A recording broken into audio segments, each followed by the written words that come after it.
Hello everybody and welcome to a new video on Enphase. So Enphase just reported their earnings this evening and we're getting used to this with Enphase because they seem to beat every time, but once again the earnings are absolutely stellar. If you feel free to pause the video, they beat on everything.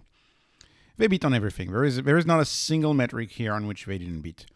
Gross margins 43%, revenue growth came in higher, profits came in higher, and the guidance itself for the first quarter, the forecast was also a beat. They updated that. So there's something going on with Enphase. I believe Enphase is a company that has a visionary plan, and I just finished to listen to the conference call, almost 2 hours, a really, really great conference call, and there's so much to unpack. So let me just summarize kind of my view as to where Enphase is headed based on the latest conference call as of a few hours ago. So let's go.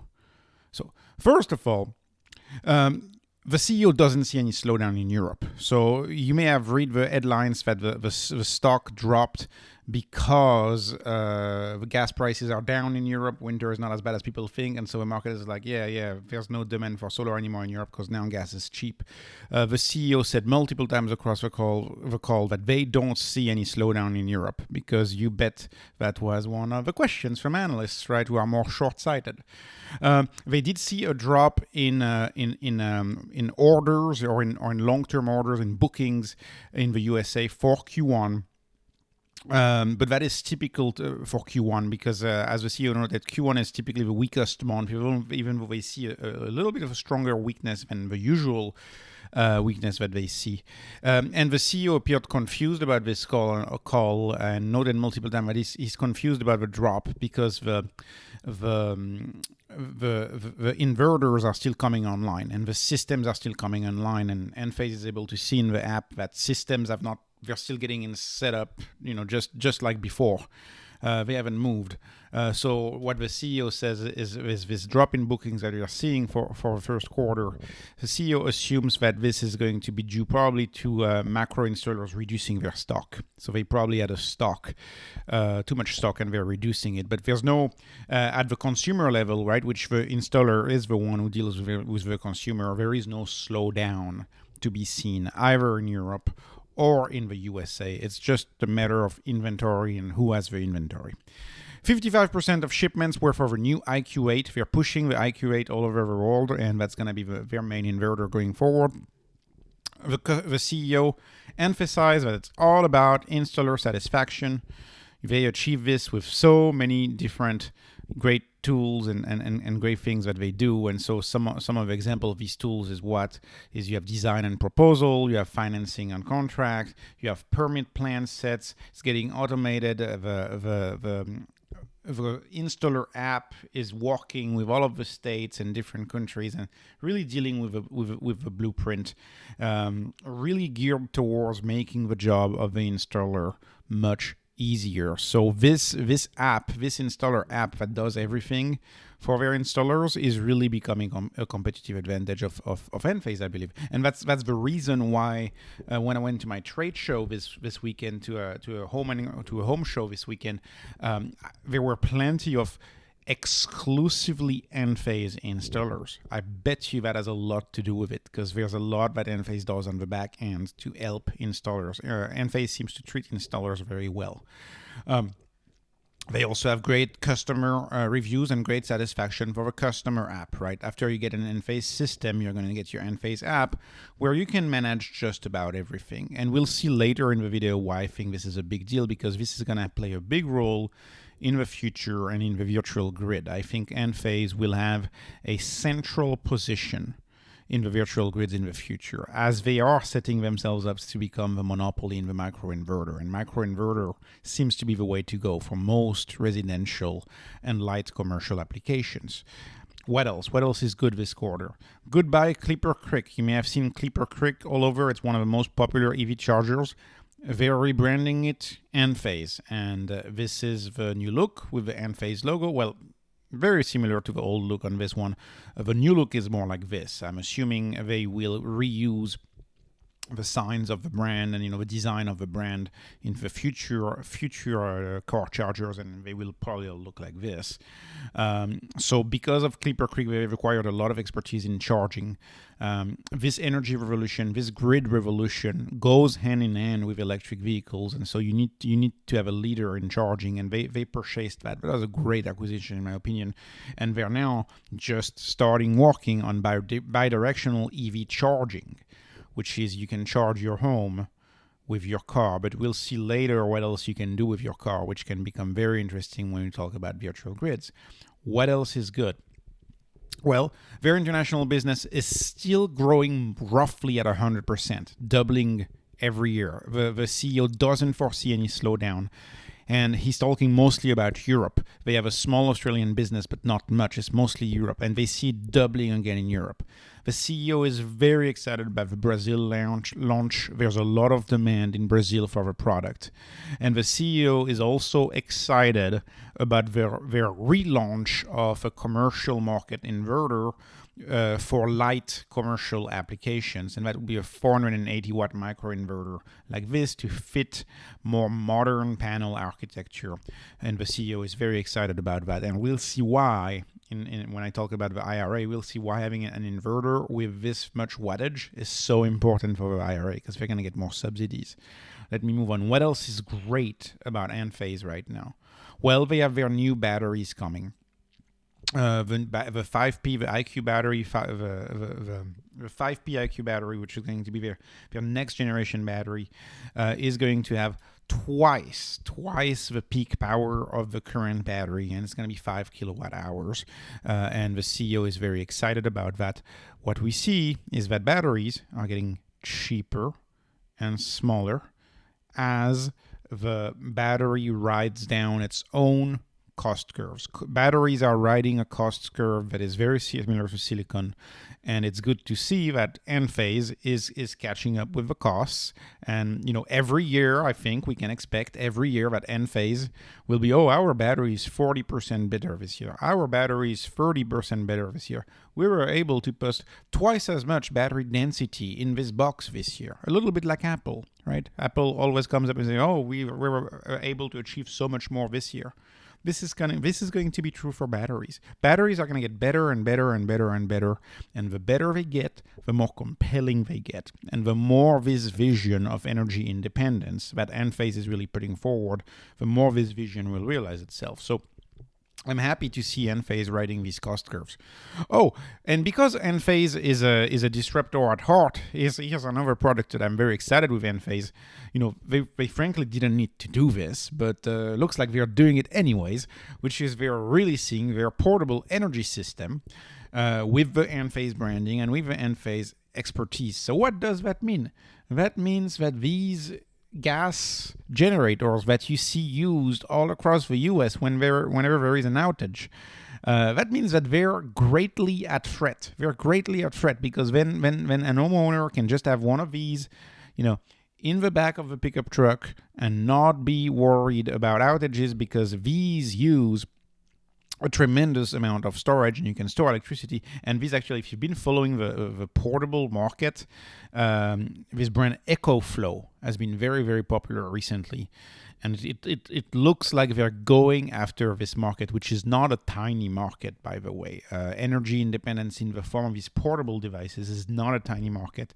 And I'm just so pleased to see Enphase going into this market, not letting any business get away from them. And so we'll see how that goes and the reviews that their own system gets. But this is part of a more consumer-oriented energy revolution, but very interesting. Let me move on to perhaps what is the last two things in the call, which I find absolutely fascinating. So the first one is net metering. So you may know about net metering. In most states, the way net metering works is the grid acts as a battery. You sign a contract with your utility, and if you feed electricity back into the grid, you get money deducted from your bill at the rate of the contract, right? So that was V2 net metering. And California, to the despair of a lot of solar installers who are worried, and many consumers, California is moving away from version 2 and we're moving into version 3. And so version 3 reduces the cost of buyback for net metering by 75% and replaces the same price that you would pay, right? The same price that you would pay for electricity year-round in California is getting replaced by a peak price. So what that does is that now California will buy back electricity from you at a very low price most of the time, but at a very high price some of the time. And the CEO was so enthusiastic about this. Because what does that mean for a company who's trying to upsell batteries? You know, because Enphase is mostly the inverter business right now, the microinverter. But the next avenue for growth for Enphase is to sell batteries and make homes entirely independent. Batteries, you know, add a lot of revenue to the firm. There's a lot of margins on those. And the CEO is saying version 3, as it's rolled out in California and in many other states in the future, I am sure, is effectively creates a 5-year payback on battery equipment. So you're effectively going to be able to make 20% return on your money every year by buying a battery. So the battery becomes free after 5 years. Which is stunning, which is absolutely stunning. But by doing this, they are monetizing batteries. And why are they monetizing batteries? Because, of course, you're going to have your full battery most of the time. And whenever there is a peak hour, you just feed as many kilowatt hour into the grid as you can. And Enphase software will help you do that. Enphase software will help you match your internal home system to the grid's request and feed electricity into the grid at peak rates. And look at this rate. For September, the peak rate in California can be as high as $3.3 per kilowatt hour. So that's absolutely insane. You know, that's what? That's 20x higher than the average electric rate. So what that means is that now your batteries, now if you have 50 kilowatt hours of batteries, you know, you can make $200, $250 whenever there's peak.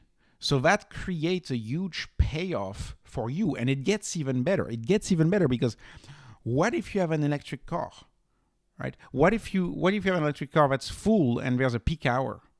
Well, you can just discharge your entire electric car and make $200. So all of a sudden, your electric car can make money from you if you discharge it into the grid when there is peak hours. It's really, really stunning. And this is clearly the vision of Enphase. This is what Enphase is working on. You know, so one question I ask is, are we fully grasping the potential of the virtual grid opportunity? This is what they write here for one of their example internal presentation is, a homeowner in Rhode Island can make $1,056 with each 10 kilowatt hour battery that they have set up with the connected solutions and the feeding into the grid that Enphase does with its grid services system, right? But look what else Enphase, look at the convergence. There is a convergence going on. Look what Enphase is working on here. Enphase is working on getting your car connected to your home and then getting your home connected to your grid. So what that means is that your car, which presumably is at home a lot, that car can serve as a battery and as a stock of electricity that can be fed back into the grid at peak hours. And so one of the investigations that I may ask is, for example, a Tesla Model Y is 75 kilowatt hour. So their example was 10 kilowatt hour, $1,000 a year. 75 kilowatt hours? Even if you just use, 60 to 70% of your battery because you still want to have a car. So you just say, I'm going to empty 70% of my battery, right? Whenever there's a peak hour, whenever there's peak opportunities, you may make $5,000 from your car, like the average Tesla SUV, the standard Tesla car, which is like the Model Y, 75 kilowatt hour. With this setup, you could realistically make $5,000 from your car just by feeding electricity back into the grid at peak rates, and then add at-home batteries and keep into account, the tax credits, the fact that at-home batteries are going down in cost. This is part of my whole thesis of investing in this space. Is this space is very, very, very compelling. It's going to be very compelling for Enphase to sell a battery setup when they show the homeowner that they have a 5-year payoff, right? That's 20% return. You can't do. It's very, very hard to find for the average investor. So I think that's going to be very, very, very compelling buy. And the second thing that I find very compelling for Enphase is sadly, it is the Inflation Reduction Act. This bill is gold for Tesla. Tesla's going to make a lot of money by making battery cells. And it's also gold for Enphase. It's literally gold for Enphase. Anyways, let me just go on. But the CEO last quarter, if you've seen my review of the last quarter earnings call, the CEO was kind of laughing and was kind of like amazed by how much money they were going to make, which is like, this is why we're building 6 manufacturing facilities in the US for inverters. And we're still going forward with that plan. We're building six manufacturing facilities with their partners in the US to make these inverters. It's even more than current demand. And some would argue maybe more than projected demand, although I wouldn't bet on that because projected demand is very high. And how does this work? So the IRA bill is going to give 11 cents per watt for a microinverter, of which Enphase is essentially the monopoly. So that means that on this microinverter, Enphase is going to get $42.24. Now, keep in mind, we're going to make the inverter in the US, so it's going to cost a little more. But the CEO is saying, $30 bucks, roughly $30 of additional profit you can expect per inverter, thanks to the IRA. And I actually think the CEO is a little negative on this one. I think it could be more because this inverter that you see right here is 384 watt, but Enphase as an incentive to increase the wattage of the inverter, right? So maybe the next generation of this inverter is going to be, 900 watts or more, right? Well, maybe not as high as 900 watts, but 500 watts. I'm kind of exaggerating here, but it's going to be a little more, right? And so what does that mean? That means they're going to get even more incentives. And keep in mind, here's another thing. This is the wholesale price. 167. This is oh gosh, I'm so sorry. This is not the wholesale price. This is the retail price. This is the retail price. That means that the wholesale price is going to be much lower than this, right? The wholesale, how much is an installer paying for this? So an installer is paying for this, probably 130, maybe less, right? And so what's the gross margin going to be when you're getting $42? The point I'm trying to make here is that the subsidy is going to cover much of the cost of manufacturing these, such that the gross margin of Enphase on these inverters should be very, very, very high. Perhaps software-like margins. I don't see it out of the question thanks to the subsidy for the margins on this to be 65, maybe 70% gross margin on a physical product. That is unheard of. That is absolutely unheard of. By the way, earlier I meant to say 500, not 900. I think they could push those to 500 watts, and then that would increase the dollar amount. So they're going to manufacture as many as possible because it just makes sense when you get this much money. And I'll conclude with this. I feel terrible for the taxpayer that I am because this IRA is going to end up being very, very, very expensive because it goes until the 2030s. And it's going to be very expensive because as the product scales, as they make more of it, the costs are going to go down. And now we're going to get into a situation where essentially all of the cost of materials, all of the cost of goods sold, are covered. All of the cost of making this are covered by the subsidy, like in 2027, 2028, when the costs keep going down? Are we going to get there? Maybe. So this company is as subsidies as a tremendous tailwind, and even though I'm very happy as an Enphase shareholder, I can't help but to feel bad for myself as a taxpayer, because this is going to cost a fortune. So this was my update for Enphase. I apologize for the confusion, that last one. I don't know what I was thinking about mixing 900 watt and 500 watt. It's just what it is. I'm still new to YouTube. But this was not investment advice. This is just entertainment. Thank you so much for watching. Please like, please subscribe. It really helps me out and helps me with my time here. And have a great day. Thank you.